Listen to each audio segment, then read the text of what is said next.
പിതാവിൻ്റെയും പുത്രൻ്റെയും പരിശുദ്ധാത്മാവിൻ്റെയും നാമത്തിൽ ആമേൻ. ഈശോ മിശിഹായിക്ക് സ്തുതിയായിരിക്കട്ടെ. യേശുവിൽ സ്നേഹം നിറഞ്ഞ സഹോദരങ്ങളെ, എല്ലാവരെയും ദൈവവചന ധ്യാനത്തിലേക്ക് നമ്മുടെ കർത്താവ് ഈശോ മിശിഹായുടെ നാമത്തിൽ സ്വാഗതം ചെയ്യുന്നു. നമ്മുടെ കർത്താവ് ഈശോ മിശിഹ എല്ലാവരെയും സ്വർഗം തുറന്ന് അനുഗ്രഹിക്കട്ടെ എന്ന് പ്രാർത്ഥിക്കുന്നു. പ്രിയ സഹോദരങ്ങളെ, നമുക്ക് കർത്താവിൻ്റെ തിരുവചനം നമുക്ക് ധ്യാനിക്കാം. 1 സാമുവേൽ 18-ാം അധ്യായത്തിൻ്റെ 10-ാമത്തെ തിരുവചനത്തിൽ പറയുകയാണ്, സാവൂളിൻ്റെ കയ്യിൽ ഒരു കുന്തമുണ്ടായിരുന്നു. പ്രിയ സഹോദരങ്ങളെ, ഈ കുന്തം ഒരു ആയുധമാണ്. ഒരു മനുഷ്യനെ കൊല്ലുവാൻ, ഒരു മനുഷ്യനെ തകർക്കുവാൻ ഒരു കുന്തത്തിന് സാധിക്കും. നാം ഓരോരുത്തരും ദൈവത്തിന് മുമ്പിൽ നിന്ന് ആത്മപരിശോധന ചെയ്യണമേ. നമ്മുടെ കയ്യിൽ നിന്ന് എന്താണെന്നുള്ളത്? മറ്റുള്ളവരെ തകർക്കുവാൻ, മറ്റുള്ളവരെ നശിപ്പിക്കുവാൻ. ഉള്ളിൻ്റെ ഉള്ളിൽ അസൂയുള്ള ഒരു വ്യക്തിയെ സംബന്ധിച്ചിടത്തോളം അവൻ്റെ കരങ്ങളിൽ എപ്പോഴും തിന്മയുണ്ട്.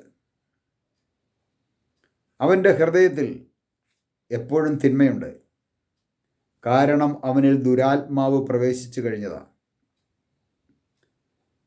ദുരാത്മാവിൻ്റെ പ്രവർത്തനം, അസൂയ എന്ന ആ വ്യക്തിയിൽ അസൂയയിലൂടെ കുടികൊള്ളുന്ന ദുരാത്മാവ് കടന്നു വീണപ്പോൾ ആ ദുരാത്മാവിൽ നിന്ന് ഇഷ്ടക്കേടും, അതുപോലെ തന്നെ കോപവും, അതുപോലെ തന്നെ മറ്റ് സംശയത്തോടെയുള്ള വീക്ഷണവും, ഭ്രാന്തനെ പോലെ പുലമ്പിക്കൊണ്ട് നടക്കുന്ന സാഹചര്യവും എല്ലാം ഉണ്ടാകുന്ന വ്യക്തിയെ സംബന്ധിച്ചിടത്തോളം അവൻ്റെ കയ്യിൽ ഒരു ആയുധമുണ്ടായിരിക്കും.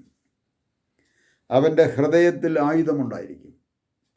ഇന്ന് നാം ഓരോരുത്തരും ഒന്ന് ചിന്തിക്കണമേ. നമ്മോട് ഏതെങ്കിലും വ്യക്തികൾ അസൂയപ്പെട്ട് നടക്കുന്നുണ്ടെങ്കിൽ അവൻ്റെ കയ്യിൽ ഒരു ആയുധമുണ്ട്. അവൻ അവസരം കിട്ടുമ്പോൾ ആ ആയുധം അവൻ പ്രയോഗിക്കും. ഇത് നമുക്ക് ഓരോരുത്തരുടെയും ഉള്ളിൽ ഉണ്ടാകേണ്ട ഒരു കാര്യമാണ്. ഏത് സമയത്ത് നമ്മുടെ അടുത്ത് ആയുധം പ്രയോഗിക്കുമെന്ന് നമുക്കറിയില്ല. ഇവിടെ രാജാവിൻ്റെ കയ്യിൽ, ദാവീദിനോട് ഇഷ്ടക്കേട് തോന്നിയ രാജാവിൻ്റെ കയ്യിൽ ഒരു കുന്തമുണ്ടായിരുന്നുവെങ്കിൽ, അയൽവാസിയോട് ഇഷ്ടക്കേടുള്ള ഒരു അയൽവാസിയെ സംബന്ധിച്ചിടത്തോളം അവൻ്റെ കയ്യിൽ ഒരു കുന്തമുണ്ട്. അവൻ അവസരം കിട്ടുമ്പോൾ അവനെ ഒതുക്കിയിരിക്കും. അവൻ അവസരത്തിന് വേണ്ടി പാർത്തു നടക്കും, തക്കം പാർത്തു നടക്കും. അപ്പോൾ അത് പാർത്തു നടക്കുന്നതിൻ്റെ കാരണം എന്താണെന്നറിയാമോ? ഹൃദയത്തിൽ കുടികൊള്ളുന്ന അസൂയയുടെ പരിണതഫലമായിട്ടാണ്. ഇന്ന് അനേകം കൂട്ടായ്മകളിലേക്ക് നമ്മൾ കടന്നു ചെല്ലുമ്പോഴും നമുക്ക് കാണുവാൻ സാധിക്കും, അവിടെ ഇത്തരത്തിലുള്ള ആയുധവുമായിട്ട് നിൽക്കുന്ന വ്യക്തികൾ. ഒരുപക്ഷെ ലീഡറുടെ ആകാം, അതല്ലെങ്കിൽ വചനം പറയാൻ വരുന്ന വ്യക്തിയുടെ ആകാം.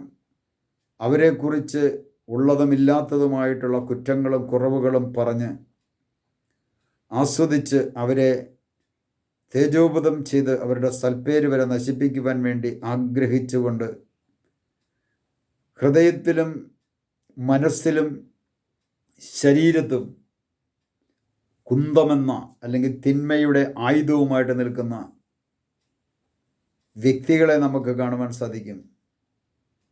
അവരൊക്കെ തിന്മയുടെ ശുശ്രൂഷകരാണ്, സാത്താൻ്റെ ശുശ്രൂഷകരാണ്.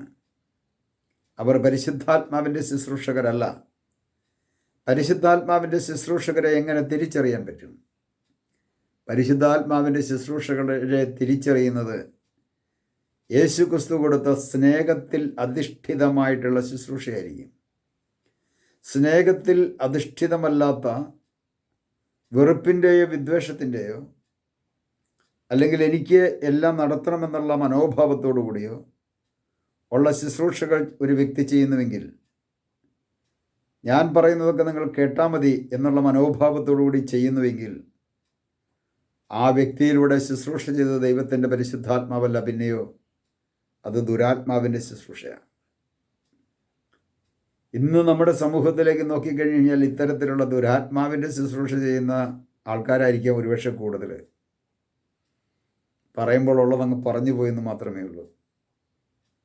വലിയ രോഗശാന്തിക്കാരും വലിയ ശുശ്രൂഷകരുമൊക്കെ ആഡംബര വാഹനത്തിൽ വന്ന് രോഗശാന്തി നടത്തിച്ച് പോകുമ്പോൾ കാലും പാടില്ല കയ്യും പാടില്ല ഏതെങ്കിലും പട്ടണിപ്പാവങ്ങൾ ഞൊണ്ടി പോകുന്നുണ്ടെങ്കിൽ എവിടെ ഇറങ്ങേണ്ട, ഞാൻ ഇറക്കിവിടാമെന്ന് പറഞ്ഞുകൊണ്ട് ആ വാഹനത്തിലൊന്ന് കയറ്റാൻ പോലും മടിക്കുന്ന ശുശ്രൂഷകരെ സംബന്ധിച്ചിടത്തോളം അവർ ചെയ്തത് ആരുടെ ശുശ്രൂഷയാണ്?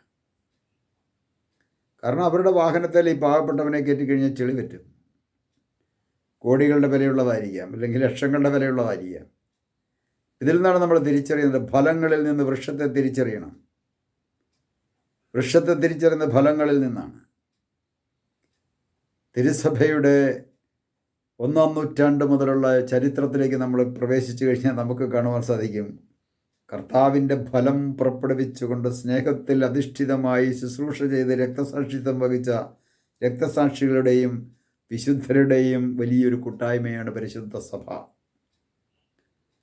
എന്നാൽ ആ പരിശുദ്ധ സഭയിൽ വേറെ തരത്തിലുള്ള സാധനങ്ങളുണ്ട് താനും. ഇല്ല എന്ന് ഞാൻ പറയുന്നില്ല. ഒരുപക്ഷെ ഈ പറയുന്ന ഞാനും അതിലൊരാളാകാം. ഇവിടെ പറയുകയാണ്, ദാവീദിനെ ചുമരോടുകൂടി തറയ്ക്കുവാൻ വേണ്ടിയിട്ടൊരു കുന്തമുണ്ടായിരുന്നു. നമുക്ക് കാണുവാൻ സാധിക്കും. അടുത്ത വചനം വായിക്കുമ്പോൾ 11-ാമത്തെ വചനം, ദാവീദിനെ ചുമരോട് ചേർത്ത് തറയ്ക്കാൻ ഉദ്ദേശിച്ചുകൊണ്ട് സാവൂൾ കുന്തമെറിഞ്ഞു. സാവൂൾ കുന്തമെറിയുന്നത് ഒളിയമ്പാണ്. അവനെ കൊല്ലുവാൻ വേണ്ടിയിട്ട് കുന്തമെറിഞ്ഞു. പക്ഷേ അവൻ്റെ ആ കുന്തം അവൻ ഏറ്റില്ല. കാരണം അവൻ കർത്താവിനെ മഹത്വപ്പെടുത്തി കിന്നരം വായിച്ചുകൊണ്ടിരിക്കുകയായിരുന്നു. ദൈവത്തെ മഹത്വപ്പെടുത്തിയ വ്യക്തിയെ സംബന്ധിച്ചിടത്തോളം ദൈവം അതിനുള്ള അവസരം, ആ കുന്തം അവൻ്റെ ശരീരത്തിൽ കൊള്ളുവാൻ അനുവദിച്ചില്ല. ഇന്ന് പ്രിയ സഹോദരങ്ങളെ, നമ്മൾ കുന്തമല്ല, നമ്മുടെ നാവ് കൊണ്ടുള്ള ഒളിയമ്പുകളാണ്. നാവാകുന്ന വാളുകൊണ്ടുള്ള വെട്ടലാണ്. നാവാകുന്ന വാളുകൊണ്ടുള്ള മുറിപ്പെടുത്തലുകളാണ്. നാവാകുന്ന വാളുകൊണ്ടുള്ള തിന്മ പ്രചരണമാണ് ഇന്ന് പലപ്പോഴും ഒരു മേഖലയിൽ പ്രാർത്ഥനയും അതുപോലെ തന്നെ ശുശ്രൂഷയും നടത്തിക്കഴിഞ്ഞതിന് ശേഷം മറു സൈഡിൽ നടത്തിക്കൊണ്ടിരിക്കുന്നതും ഇതാണ്. നമുക്ക് സമൂഹത്തിൽ കാണാൻ പറ്റും. ഇത് സമൂഹത്തിൽ കാണുന്ന കാര്യമാണ് ഞാൻ പറഞ്ഞത്. ഞാൻ ആരെയും തേജോവധം ചെയ്യാൻ വേണ്ടിയിട്ട് പറഞ്ഞതല്ല. നമുക്കൊരു നിമിഷം കർത്താവിന് ഒരു പ്രാർത്ഥിക്കാം. കർത്താവ് യേശുവേ, അവിടുത്തെ തിരുവചനം ഞങ്ങൾ ഓർക്കുന്നു. കർത്താവെ, മറ്റുള്ളവരെ തകർക്കുവാൻ, ദാവീദിനെ തകർക്കുവാൻ, കർത്താവ് യേശുവേ, സാവൂൾ രാജാവിൻ്റെ കയ്യിൽ കുന്തം പിടിച്ചതുപോലെ ഇന്ന് മറ്റുള്ളവരെ തകർക്കുവാൻ ആയുധങ്ങളുമായി നടക്കുന്ന അനേകം വ്യക്തികൾ ഞങ്ങളുടെ ഇടയിലുണ്ട്. കർത്താവേ, അങ്ങയുടെ ആത്മാവിനാൽ അവരെ ഓരോരുത്തരെയും നിറയ്ക്കണമേ. മാനസാന്തരത്തിൻ്റെ അനുഭവം നൽകി അനുഗ്രഹിക്കണമേ. പിതാവിൻ്റെയും പുത്രൻ്റെയും പരിശുദ്ധാത്മാവിൻ്റെയും നാമത്തിൽ ആമേൻ.